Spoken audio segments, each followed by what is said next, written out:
Surprise, surprise!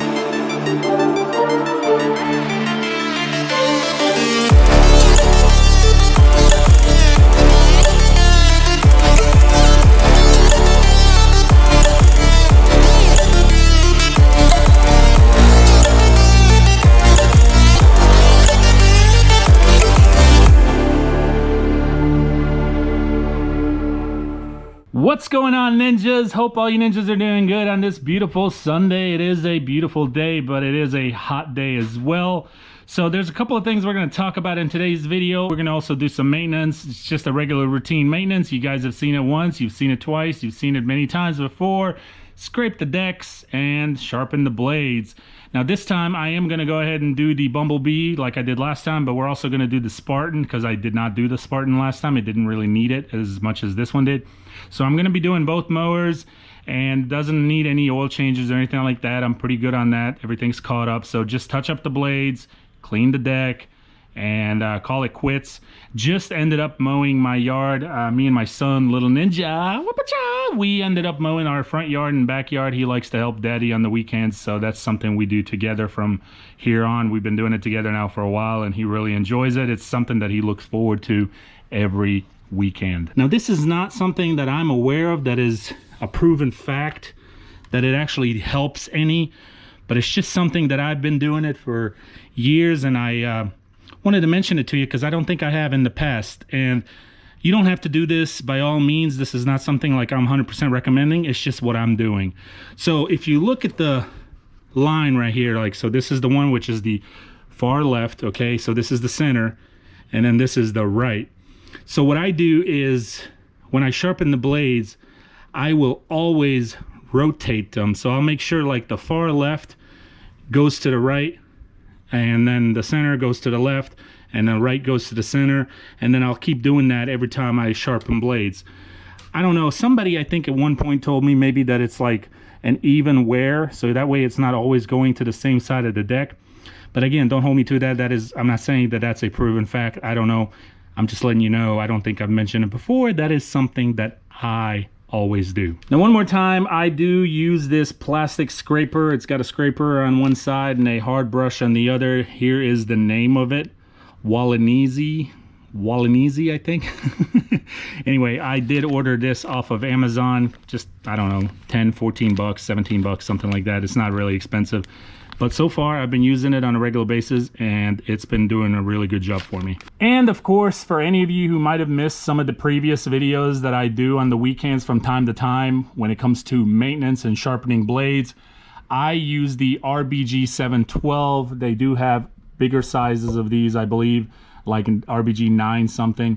But I've had this now for, I don't know, a little bit over a year. It does a fantastic job, and you know, you're able to flip this grinder disc, so if you use up one side, you can just go ahead and, you know, loosen these bolts, take this cap off, and then loosen the actual disc, and then just flip it, and so that way you can get, you know, both sides of the disc, so that way it'll last you a little longer. But anyway, if you sharpen your blades on a weekly basis, you're not going to go through the disc as much because you're not going to get those blades that bad. As you can see underneath the deck, it is actually not that bad. And again, this is a type of thing that you want to try to get as often as possible. Some of you probably do it more than once a week. I mean, my gosh, just depends really how many accounts you guys mow, and you know, who you work for. If you work for yourself, or if you work for somebody else who maybe you know, is picky or particular, it doesn't really matter. But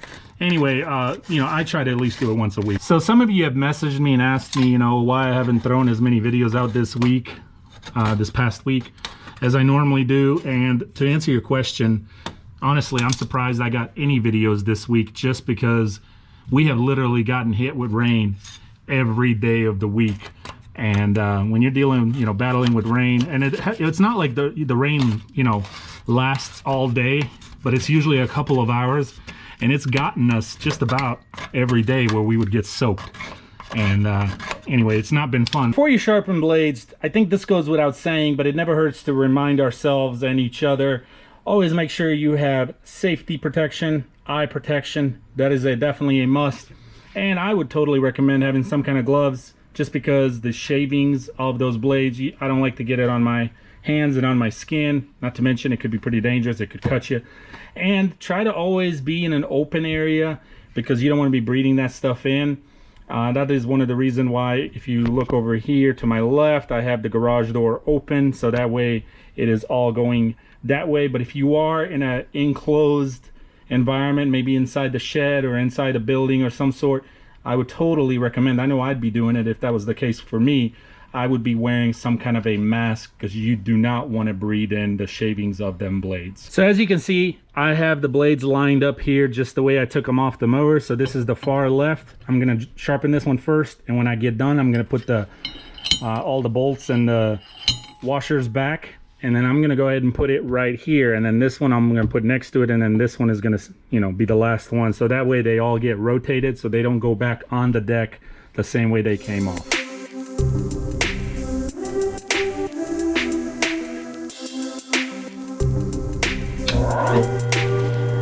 And the way you want to use this machine, this metal right here is already bent and folded in that 30-degree angle is what I think the blades are. And so what you want to do is basically rest your blade on this metal and go down and then just slide backwards. So let me move the camera just a little bit out the way and then just slide backwards lightly.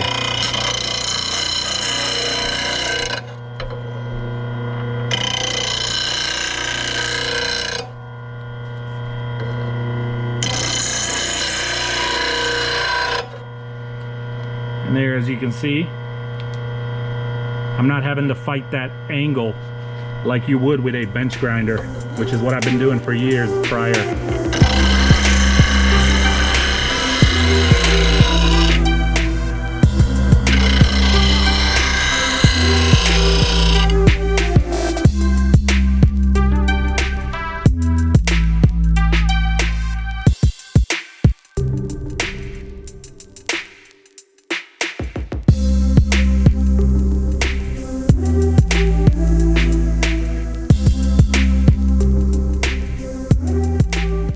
Didn't even take that long, nor did it take much effort, because we just did it last weekend. So, and if you remember, I said I rotated them, so really this one was all the way over here, but now it's all the way over here, and this one was all the way over here, but now it's all the way over here. You ninjas get the point. And now it's just time to install them back on. Now the Bumblebee does come with a washer and a nut up here at the top for each spindle. So you push it up there with your hand through the spindle, and then it comes right there. Put the washer and then put the nut. You want to go ahead and get it tightened all the way as much as you can with your hand, and by using the impact and having this as tight as I can with my hand, you shouldn't have to have another tool that holds this nut up here at the top. But let's see what it does.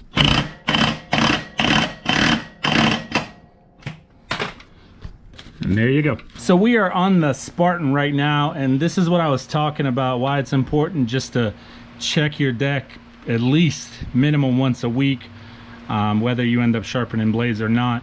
It's always good to investigate your belts, things of that nature, because you'll have grass like this that builds up. Now this mower has been used more during some of the rainy days this week and a couple of days last week.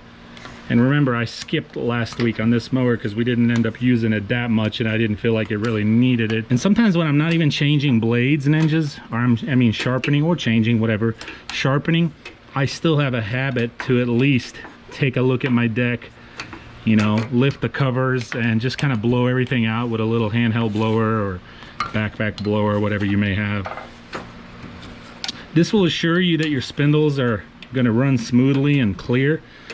And also that there's nothing that's gonna catch in here and possibly snap your belt, or catch in between the belt and the pulley and actually make your belt fall off. And honestly, ninjas, the Spartan was not that bad at all. I mean, it's a little bit, no doubt about that, but it's nothing severe. As I mentioned earlier, on the Spartan, and Ferris is the same way, you don't have that whole washer and nut at the top, so all it is this one bolt. Loosen it, the blade comes right off. It's a little bit more simple and easier when it comes to changing blades or sharpening blades or whatever you need to be doing. And there it is. I did forget one thing that I still need to do. It's not super urgent, but I do need to change the oil on the 36. So that'll be coming up. I'll probably try to squeeze that in at some point this week or next weekend with Busy Bee. We'll do it together. And I'll make sure I get some footage of that. So that's the last thing that's left. But Spartan, of course, it's got the oil guard. You don't need to do the oil change for 500 hours. And I think I'm right around 75 hours. So I'm still good there. And then I just recently changed the oil on the Bumblebee. So blades are sharpened. I'll probably touch up on the blades when we do the oil change for the 36 as well.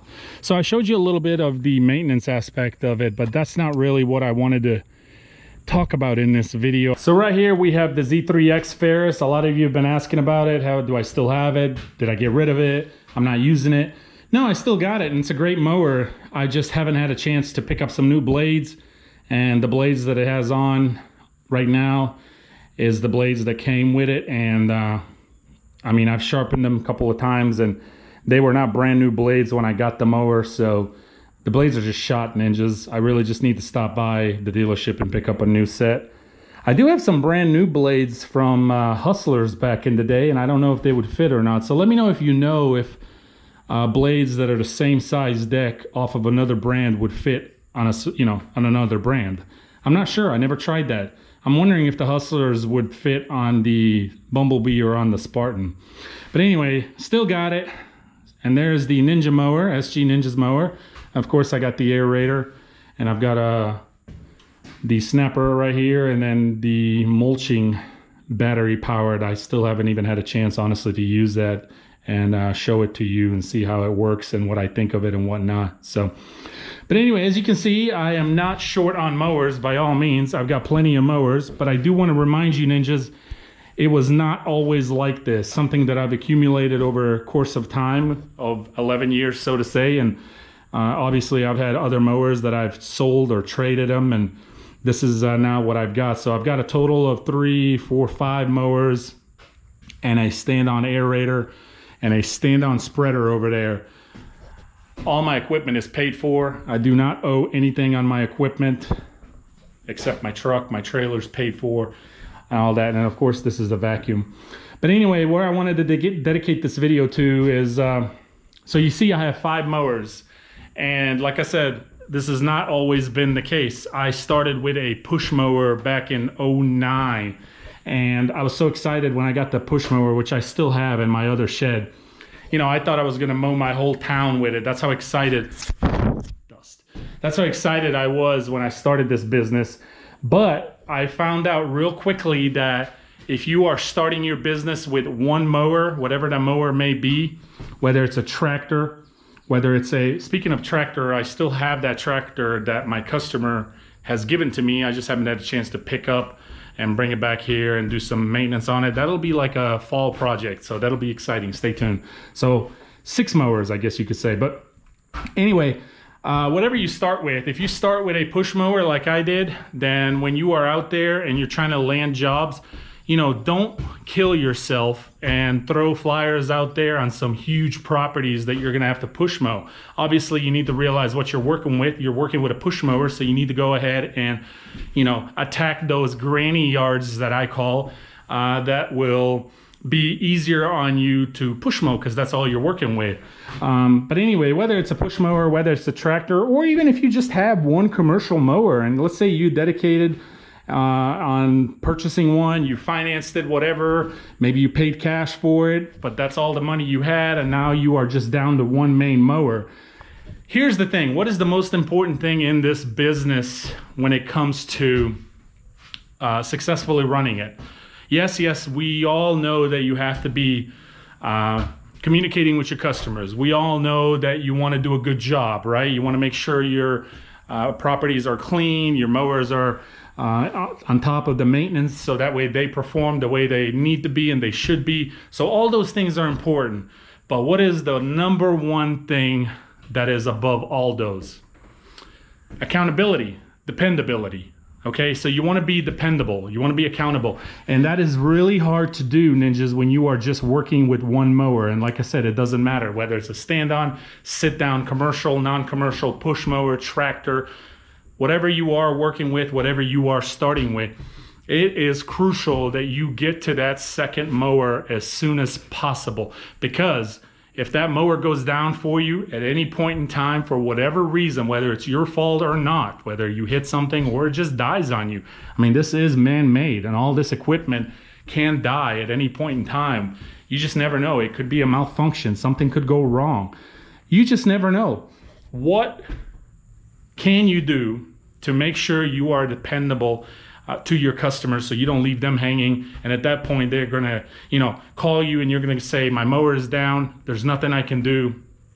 And then what are they to do? There's nothing else for them to do but to go look and outsource you and look for somebody else.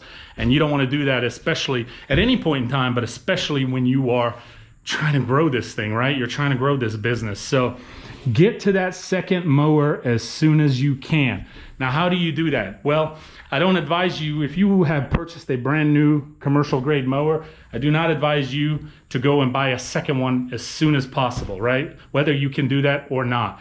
If you are working with push mowers and right now that's where you are and you're comfortable with that, but you're, trying to slowly grow up there, then get yourself at least another push mower, so that way you have two. And if you can't afford a brand new push mower, no problem. Look on, Facebook, look on Craigslist. You can get a decent but used push mower. You just need a backup, so that way when something happens to your main one, you can keep going while that mower is being worked on, whether it's by you or if you have to take it back to the dealer, whatever it may be. Same thing if you have a tractor. But if you have a stand-on or a sit-down commercial mower and that's your only mower, unless you can afford it, of course, do not go buy another one. Just get yourself something used and maybe smaller that it can get you by while that big mower of yours is getting worked on or whatever the issue may be. So for example, if you've got, let's say, the Ferris or the Spartan or the Bumblebee or a Scab, or whatever you may have, right? Then go out there and get yourself another used mower if you can, or a tractor even. Ninjas, don't be ashamed of none of that stuff. We all started small somewhere. When I started with push mowers, and that's all I had. I was actually to the point I was so embarrassed when I would pull up next to these trucks that had all this commercial equipment. I mean, it was like embarrassing to me, and I don't know, looking back on it, I think I was being silly, but it is a feeling inside. You're trying to have pride, you're trying to do a good job, and then you pull up next to some company that has all this equipment and they look at you, and you know what, it is true, they will look at you differently. You're going to get that really weird vibe and feeling. So but don't worry about that.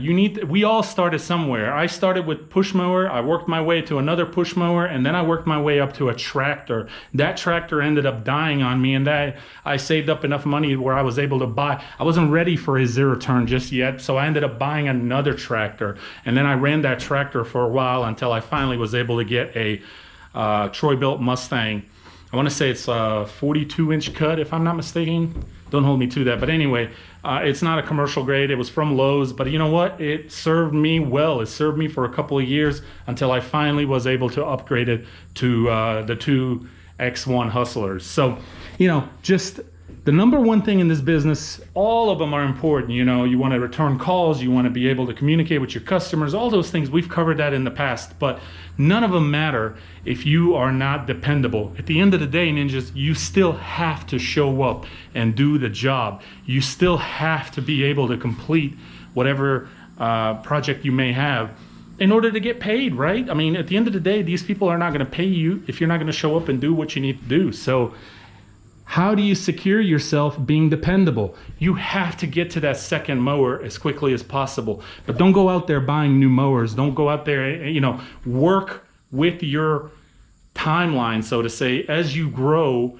your budget will grow and you'll be able to afford a new mower, sit down, stand on, doesn't really matter. Maybe you're at the point you're just starting out with push mowers and work your way up, and now maybe you have another push mower, but you want to get something more. Well, work your way up to a tractor, and you don't even have to buy a brand new tractor. If you can buy a used tractor off online, or maybe one of your relatives. I always say it's not a bad idea to check with your relatives and see if your grandpa, you know, or maybe even your dad or your uncle or aunt or grandma, whoever, may have a tractor sitting around that they'll be happy to just give you or sell to you for really cheap to get you by. So never hurts to check with your family members first, and then you know, start looking online. But anyway, that's what I would recommend. It is really important, because what if, I understand, what if this is all you got is one mower? What if? And what you want to do is be dependable. So in order to do that, you have to have more than one mower, because I am the type of person, ninjas, I am always super paranoid that something's going to happen to one of my mowers. It's a normal, natural thing. If you mow a lot of yards and you're putting a beating on these machines, you know, you're going to be nervous. You're going to keep in the back of your mind and go, you know, even though I stay on top of the maintenance and stuff, you just never know. Something can happen. So I'm the type of person where I've always, from the day one when I started my business, I quickly discovered that I need to have a backup of everything. I just want to share that with you and give you my opinion on it, because I've had a few of you ask me, you know, how do I get to that next mower? How do I get to that next step? How do I grow? Don't go out there getting more on credit, and then you're going to be just working for that payment. Because at the end of the day, if you're not bringing in to cover that payment and some, what do you're gonna lose the drive, because all the money that you're making, you're just going to give it away to the finance company. And yes, you're obviously paying your machine off and stuff, but you also want to be able to have some money for yourself for your hard work. Because at the end of the day, I've said this before, we all know this is not easy work. I hope you ninjas had a great weekend. Hope everyone's had a good Sunday, Saturday. If you worked, we only worked for a few hours on Saturday. And let's get ready for next week. Pump Monday is right around the corner. Thank you for watching for another video. Stay tuned. Hopefully more videos this next week. Peace.